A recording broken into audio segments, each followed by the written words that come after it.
So I wanted to share this short devotional with y'all on the lie of isolation. It's from a few days ago in, as I said, in Alistair Begg's Truth for Life 365 daily devotions, but thought it would be a good one to share today. Because I know it's one that a lot of people deal with. It's isolation. We all deal with it to varying degrees, and some of us actually enjoy alone time and quiet time more than others. Like for the extrovert, that is just the worst thing ever, being isolated, being unable to connect with people. But for an introvert, it's kind of a dream scenario for a while.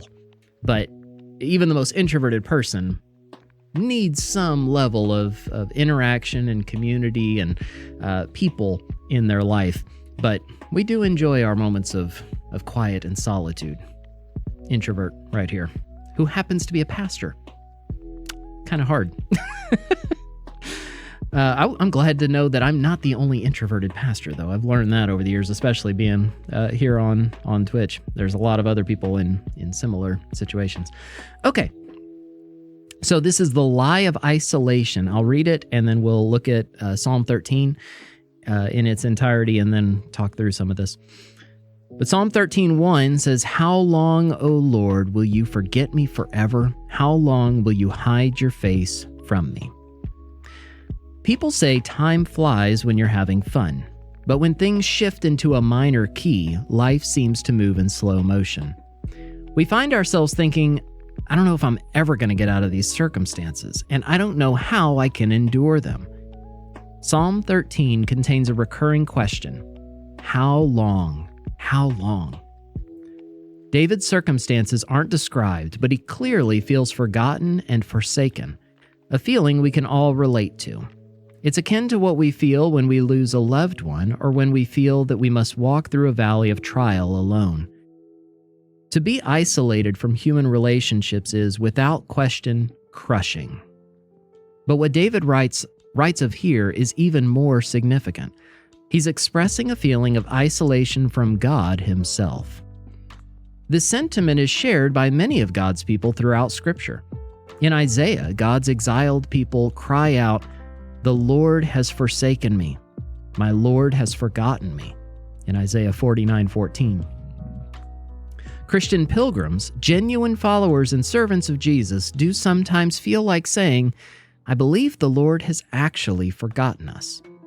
If he has not forgotten us, if he was still with us, how would we be in this predicament? If he truly was watching over us, surely we would not have to endure these trials. Yet in David's emerging depression, we discover that his perception, as is often the case with our own, does not reflect reality. And everyone who's ever walked through it says amen. And David has the spiritual maturity and humility to acknowledge that what he feels is true does not align with what he knows is actually true. So he reminds himself of God's steadfast love, his salvation, and his generosity, and resolves to rejoice in those things even as he struggles and suffers. This is the hope-filled tension of the Christian life. We ask, "How long, Lord? Where are you, God?"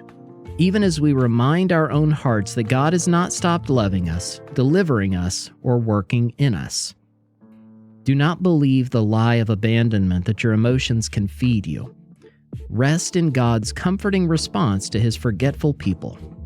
Can a woman forget her nursing child, that she should have no compassion on the son of her womb? Even these may forget, yet I will not forget you. Behold, I have engraved you on the palm of my hands. Your walls are continually before me. It's Isaiah 49:15-16. God's care for his children is like the sun. It's constant. Even when the clouds obscure it, it's still there. It's always there. Will you trust in God's constancy today? When you are next feeling forsaken, know that God looks at his hands, engraved with each and every one of his children's names, and he says, "There you are. I have not forgotten you." I thought that was such an encouraging and relatable devotional thought, because it is something that we all deal with from time to time. There are moments where we as Christians, we know that God is with us, that he has not left us or forsaken us, but we feel alone. We may feel detached from other people, from our family, from our friends, from our church, from our coworkers, whatever. We may feel like we're in our own little bubble. And that can be painful and hurtful because we're designed to be in community. We're designed to be around people. We're designed to have human connection, even as much as us introverts might like to disconnect from it sometimes. But to feel disconnected from God, it really hurts the soul. That's why we have to be able to look at it objectively and say, okay, that's how I feel, but I know that's not reality. So let's read Psalm 13. It's a short one, and see some more of David's thoughts and feelings.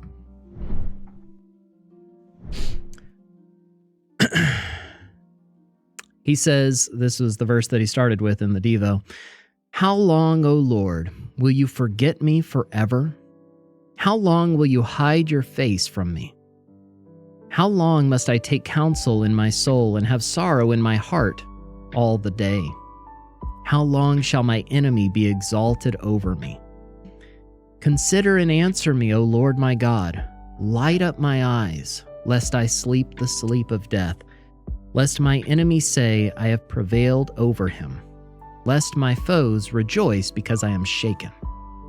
But I have trusted in your steadfast love. My heart shall rejoice in your salvation. I will sing to the Lord because he has dealt bountifully with me." Oh, in 6 verses, man, he kind of covers the full range of what we experience in those seasons where we feel forgotten by God, where we feel disconnected and isolated from God. We feel like we're forgotten. We feel like God is purposefully hiding from us. But I love that the illustration that Alistair Begg uses in that little Devo. It says it's like God's care and concern and love and whatever. It's like the sun. It's always there. It's constant. But there may be shadow or clouds that pass by that cast a shadow between you and the sun. Now, the sun hasn't left and you're still there, but there's something that it feels like is in the way that's obscuring that direct connection. And we feel disconnected. It says, "How long must I take counsel in my soul and have sorrow in my heart all the day?"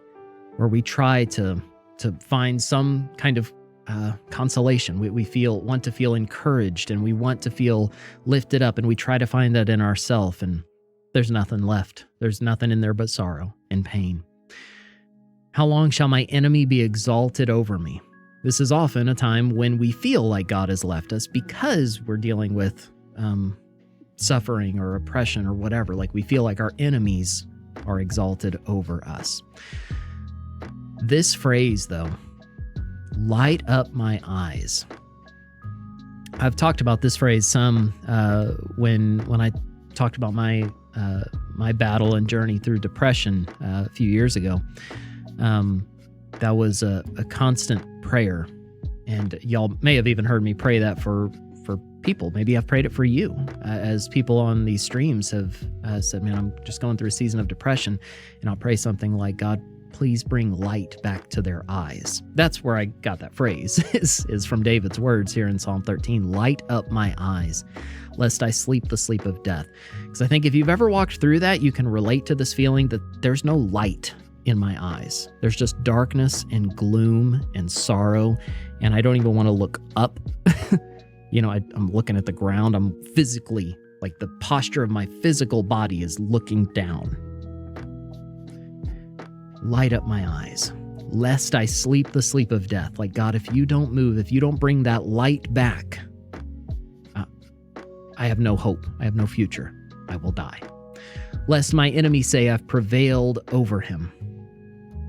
Lest my foes rejoice because I'm shaken. But I have trusted. I don't know what study or reading or whatever we did where I had this highlighted, but that's kind of the key word here, is trust. But I have trusted in your steadfast love. My heart shall rejoice in your salvation. Steadfast. enduring, never leaving, never stops, constant. I've trusted in your love that never changes, that endures through all things.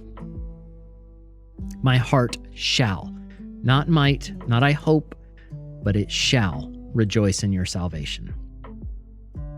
On Tuesday's stream, where I was having a rough day myself, I read through Psalm 42 and 43, which have been just lifesavers to me over the years whenever I've gone through difficult times. And that phrase that's repeated 3 times throughout those 2 Psalms, why are you cast down, O my soul? Why are you in turmoil within me?